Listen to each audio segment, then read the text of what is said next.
প্রায় ৩.৫ ঘন্টা পর ঢাকা সিলেট মহাসড়ক অবরোধ তুলে নিয়েছেন চালক ও যানবাহন মালিকরা।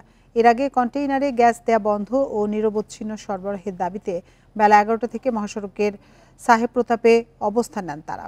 এ সময় মহাসড়কের দুই পাশে অন্তত ২০ কিলোমিটার এলাকায় আটকা পড়ে বিভিন্ন রুটে চলাচলকারী যানবাহন।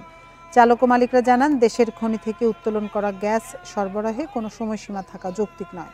পাশাপাশি নরসিংদী থেকে বিভিন্ন গন্তব্যে যাতায়াতকারী ভাড়ায় চালিত গাড়িসহ বিভিন্ন যানবাহনে গ্যাস সরবরাহ না করে সিলিন্ডারের মাধ্যমে কলকারখানায় গ্যাস সরবরাহ করে আসছে, যা অযৌক্তিক ও আইনবিরোধী।